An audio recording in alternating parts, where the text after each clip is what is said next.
Shri Gayatri tours and travels Chardham యాత్ర complete travel plan. ఎప్పుడైనా government schools లో లేవు బాబు లేవు, అడ్మిషన్స్ అనేవి లేవు, సీట్లన్నీ అయిపోయాయి, నో అడ్మిషన్ బోర్డ్ ఎప్పుడైనా చూసారా? పోనీ ఒకే సీటుకి 10 మంది విద్యార్థులు పోటీ పట్టం చూసారా? తెలంగాణలో స్కూళ్ల పరిస్థితి మారబోతుందా? సర్కారు బళ్ళు బంగారు బళ్ళు అవ్వబోతున్నాయా?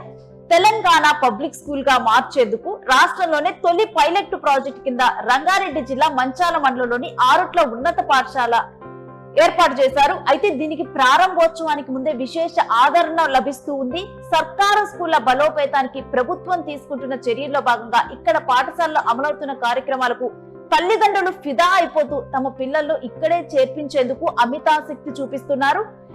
క్రీడా నైపుణ్యంతో పాటు విద్యా బోధనలో నాణ్యతను పెంచేందుకు ప్రత్యేక ఏర్పాట్లు చేస్తున్నారు. సదుపాయాలు, ఫర్నిచర్ తదితర వాటికి ఇప్పటి వరకు 10 కోట్ల వరకు వెచ్చించారు. ఇక ఈ పైలట్ ప్రాజెక్ట్ గా దీన్ని రెడీ చేస్తూ ఉన్నారు. గతంలో ఇక్కడ పాఠశాలల్లో విద్యార్థుల సంఖ్య అసలు అంతంత మాత్రంగా ఉండేది. రండి బాబు ఇక్కడ వచ్చి జాయిన్ అవ్వండి అనేట్టుగా ఉండే పరిస్థితి. ఇక గత ఏడాది కాలంగా ఇక్కడ గమననీయంగా పరిస్థితులన్నీ మారుతూ వస్తున్నాయి. విద్యార్థుల సంఖ్య పెరుగుతూ వస్తుంది. పబ్లిక్ స్కూల్ గురించి ఇక్కడ ఉపాధ్యాయులు విస్తృతంగా ప్రచారం నిర్వహించడం కొంత కలిసి వచ్చింది. స్కూల్లో 1600 మంది విద్యార్థులను చేర్పించుకునేందుకు అవకాశం ఉండగా ఇక విద్యార్థుల తల్లిదండ్రుల నుంచి వస్తున్న డిమాండ్ దృష్టిలో పెట్టుకుని 1700 వరకు విద్యార్థులను చేర్చుకుంటున్నారు.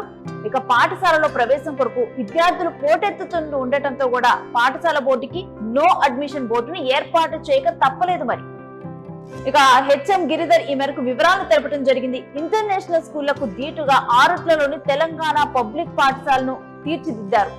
ఒకే ప్రాంగణంలో ఉన్న ప్రాథమిక, బాలుర, బాలికల ఉన్నత పాఠశాలలు మోడల్ స్కూల్ ఆధునిక హంగులతో సర్వాంగ సుందరంగా నిర్మితమవుతూ ఉన్నాయి. నర్సరీ నుంచి ఇంటర్ వరకు ఒకే ప్రాంగణంలో, అది కూడా ఇంగ్లీష్ మీడియంలో బోధించబోతున్నారు. ఇక ఇతర గ్రామాల నుంచి వచ్చే విద్యార్థుల కోసం బస్సులను సైతం నడుపుతున్నారు. ఆర్కిటెక్ట్ డిజైన్లు, స్కూల్ భవనాలు, సీసీ రోడ్లు, under ground drainage, football, cricket మైదానాలు, ఆట వస్తువులు, ఇలా 5 ఎకరాల స్థలంలో అనేక పనులు పూర్తి కావడంతో ఇది ఓ ఇంటర్నేషనల్ స్కూల్ ని తలపిస్తుంది. అసలు అక్కడికి వచ్చిన వాళ్ళు ఇది నిజంగా ప్రభుత్వ పాఠశాల అంటే నమ్మలేని పరిస్థితి. ఇక డిజిటల్ క్లాసెస్ ను కూడా అందుబాటులో ఉంచారు. డిజిటల్ క్లాసెస్ నిర్వహిస్తున్నారు. ప్రతి తరగతిని 2 సెక్షన్లుగా విభజించి 61 మంది టీచర్లతో బోధన సాగిస్తూ ఉన్నారు. ఉదయం అల్పాహారం, మధ్యాహ్నం భోజనం, సాయంత్రం స్నాక్స్ విద్యార్థులకు అందిస్తున్నారు. ఇక నిర్మాణాలు, ఫర్నిచర్ కోసం ఇప్పటి వరకు సుమారు 10 కోట్ల నిధులు వెచ్చించారు. తెలంగాణ పబ్లిక్ స్కూల్ పై ఇక నమ్మకంతో చుట్టుపక్కల గ్రామాల నుంచి వచ్చేటువంటి విద్యార్థుల తాకిడి ఈ స్కూల్ కు పెరిగింది. ప్రభుత్వ ఉద్యోగులు సైతం తమ పిల్లలను తెలంగాణ పబ్లిక్ స్కూల్లోనే చదివిస్తూ ఉన్నారు. ఇక్కడ ఇక కేవలం ఇది ఒక పైలట్ ప్రాజెక్ట్ గా స్టార్ట్ అయింది. దీని తర్వాత వస్తున్నటువంటి ఆదరణ బట్టి తొందరగా తెలంగాణ రాష్ట్రం మొత్తం కూడా ఇలాంటి స్కూళ్ళని ఏర్పాటు చేస్తే బాగుంది అనేటువంటి రెస్పాన్స్ అనేది దీని మీద పెరుగుతుంది. ఇక దీని మీద మీరేమంటారు కూడా మీ అభిప్రాయాన్ని కామెంట్ చేయండి.